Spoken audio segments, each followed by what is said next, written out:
जय हिंद दोस्तों, नमस्कार। डेली रीड बुक में आप सभी का स्वागत है। आप सभी कैसे हैं और आपकी स्टडी किस प्रकार से चल रही है। मुझे उम्मीद है कि आप सभी अच्छे होंगे और आपकी स्टडी भी अच्छी तरह से चल रही होगी। अगर अच्छी तरह से नहीं चल रही है तो आपको चलाना चाहिए।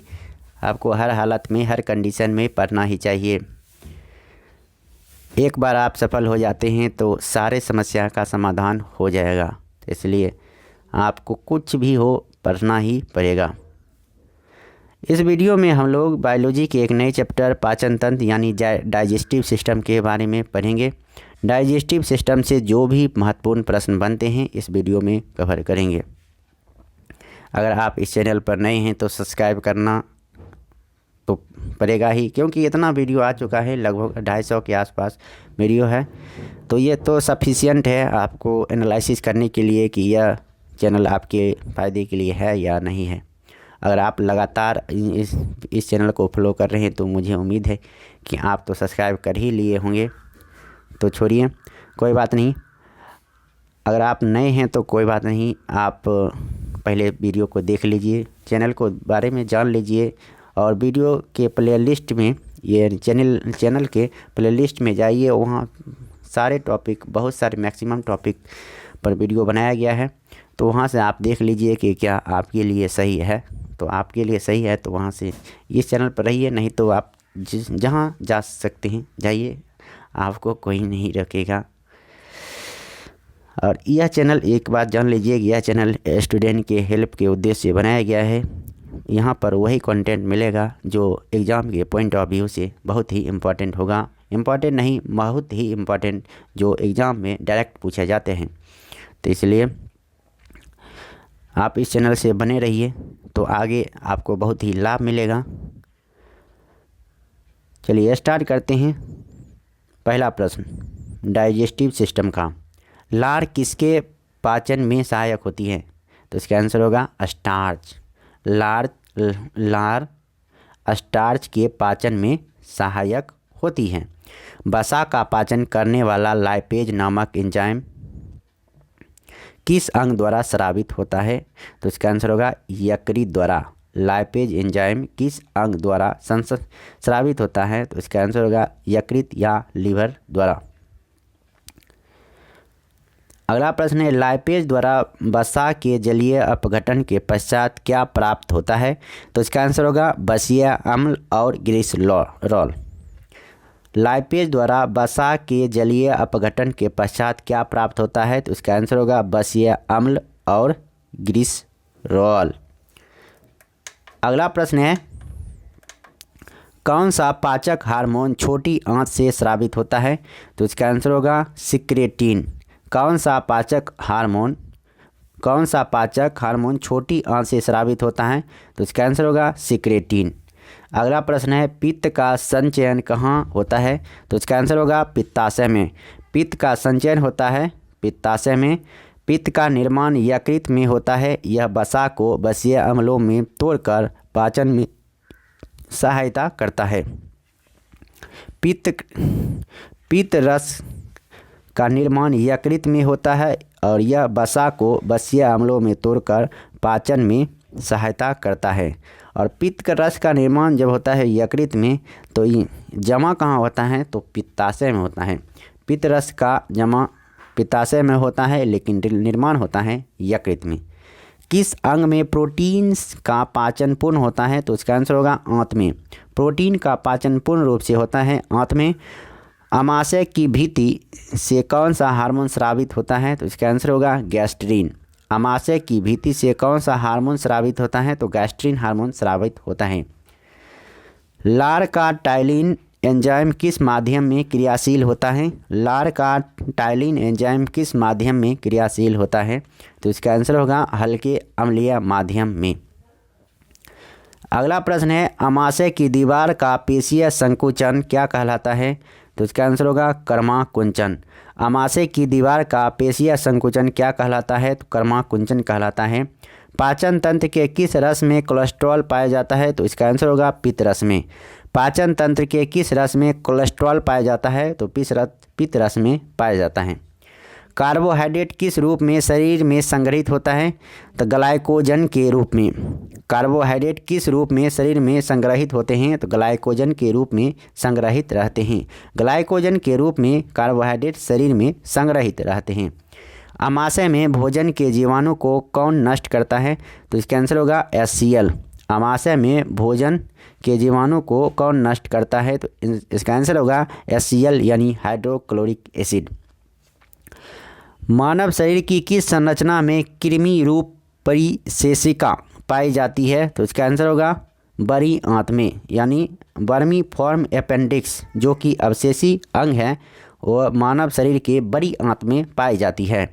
मानव शरीर का वह अंग जो ग्लाइकोजन के रूप में कार्बोहाइड्रेट का भंडारण करता है क्या कहलाता है? इसका आंसर होगा यकृत। मानव शरीर का वह अंग जो ग्लाइकोजन के रूप में कार्बोहाइड्रेट का भंडारण करता है तो कहाँ होता है? यकृत में होता है। एक स्तनधारी में सबसे बड़ी ग्रंथि कौन सी होती है? तो इसका आंसर होगा यकृत। एक स्तनधारी में सबसे बड़ी ग्रंथि होती है यकृत। और पूछा जाएगा सबसे बड़ा अंग तो होगा त्वचा। अगला प्रश्न है, अग्नाशय मानव शरीर की दूसरी सबसे बड़ी ग्रंथि है। अग्नाशय मानव शरीर की दूसरी सबसे बड़ी ग्रंथि है। लार का पीएच मान कितना होता है? लार का पीएच मान 6.8 होता है। पीलिया से शरीर कौन सा अंग प्रभावित होता है? तो इसका आंसर होगा यकृत। पीलिया से कौन सा अंग प्रभावित होता है? तो यकृत प्रभावित होता है। पाचन क्रिया के समय आहार नाल में स्टार्च का अंतिम उत्पाद क्या है? तो इसका आंसर होगा ग्लूकोज। पाचन क्रिया के समय आहार नाल में स्टार्च का अंतिम उत्पाद है ग्लूकोज। कॉड मछली के यकृत तेल में कौन सा विटामिन प्रचुर मात्रा में पाया जाता है? तो इसका आंसर होगा विटामिन ए। कॉड मछली के यकृत तेल में कौन सा विटामिन प्रचुर मात्रा में पाया जाता है? तो विटामिन ए पाया जाता है। लंगरहैंस की द्वीपिकाएँ किस अंग में उपस्थित होती है? तो इसका आंसर होगा अग्नाशय में। लंगरहैंस की द्वीपिकाएँ किस अंग में उपस्थित होती है? तो इसका आंसर होगा अग्नाशय में उपस्थित होती है। अगला प्रश्न है, मानव शरीर में किस एक अंग से हार्मोन के साथ साथ पाचक एंजाइमों का भी स्रावन होता है? तो इसका भी आंसर होगा अग्नाशय। मानव शरीर में किस एक अंग से हार्मोन के साथ साथ पाचक एंजाइमों का भी स्रावन होता है? तो इसका आंसर होगा अग्नाशय। जठर ग्रंथियां किस अंग में पाई जाती है? तो इसका आंसर होगा अग्नाशय में। जठर ग्रंथियां अग्नाशय में पाई जाती है। यकृत द्वारा किस प्रोटीन का संश्लेषण व संग्रहण किया जाता है? तो इसका आंसर होगा फाइब्रिनोजेन एवं प्रोथ्रोम्बिन। यकृत द्वारा किस प्रोटीन का संश्लेषण व संग्रहण किया जाता है? तो इसका आंसर होगा फाइब्रिनोजेन एवं प्रोथ्रोम्बिन। यकृत में उपस्थित कौन सा पदार्थ मानव शरीर में रक्त को जमने से रोकता है? तो इसका आंसर होगा हिपैरिन। यकृत में उपस्थित कौन सा पदार्थ मानव शरीर में रक्त को जमने से रोकता है? तो इसका आंसर होगा हिपैरिन। हिपैरिन मानव शरीर में रक्त को जमने से रोकता है और यह कहाँ पाया जाता है? तो इसका आंसर होगा यकृत में पाया जाता है। अगला प्रश्न है, लंबे समय तक उपवास रखने का सर्वाधिक प्रभाव शरीर के किस अंग पर पड़ता है? तो इसका आंसर होगा वृक्क या किडनी पर। लंबे समय तक उपवास रखने का सर्वाधिक प्रभाव शरीर के किस अंग पर पड़ता है? तो इसका आंसर होगा वृक्क या किडनी पर पड़ता है। मानव शरीर में पाचन का अधिकांश भाग किस अंग में संपन्न होता है? तो इसका आंसर होगा छोटी आंत में। मानव शरीर में पाचन का अधिकांश भाग किस अंग में संपन्न होती है? तो इसका आंसर होगा छोटी आंत में संपन्न होती है। मानव शरीर में छोटी आंत होती है अवशोषण के लिए। मानव शरीर में छोटी आंत होती है अवशोषण के लिए। मानव शिशु के जन्म लेने से 6 महीना पश्चात दांत निकलना प्रारंभ होता है। मानव शिशु के जन्म लेने के 6 महीना पश्चात दांत निकलना प्रारंभ होते हैं। अगला प्रश्न है, किस अंग के द्वारा रक्त से यूरिया पृथक किया जाता है? तो इसका आंसर होगा वृक्क। किस अंग के द्वारा रक्त से यूरिया पृथक किया जाता है? तो वृक्क। इंसुलिन में कौन सी धातु उपस्थित होती है? तो इसका आंसर होगा जस्ता। इंसुलिन में कौन सी धातु उपस्थित होती है? तो इसका आंसर होगा जस्ता। और अंतिम प्रश्न को देखते हैं, मानव शिशुओं में सर्वप्रथम मध्यवर्ती इंसाइजर दांत निकलता है। मानव शिशुओं में सर्वप्रथम कौन सा दांत निकलता है? तो मध्यवर्ती यानी सेंट्रल इंसीजर।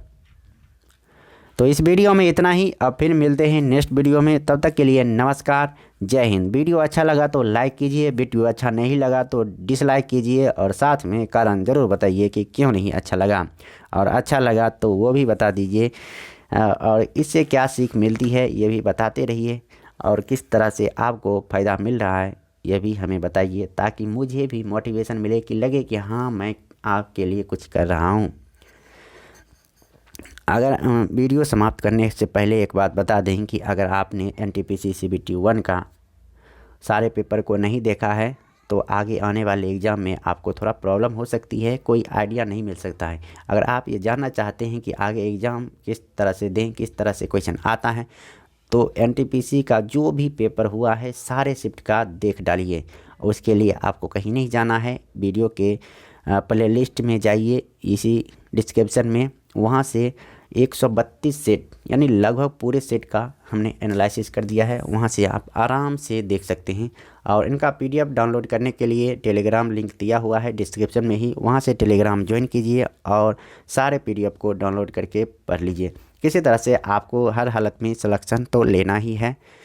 ये मत देखिए कि यहाँ मेरा व्यूज कितना आ रहा है या मुझे इस पर लोग कितना रिएक्ट कर रहे हैं, इससे मतलब नहीं है। अगर आपको यहाँ से समझ में आ रहा है और आपको लग रहा है कि इससे अच्छा कंटेंट है तो इस पर रहिए, नहीं तो जा सकते हैं। भीड़ तो बहुत जगह है। ये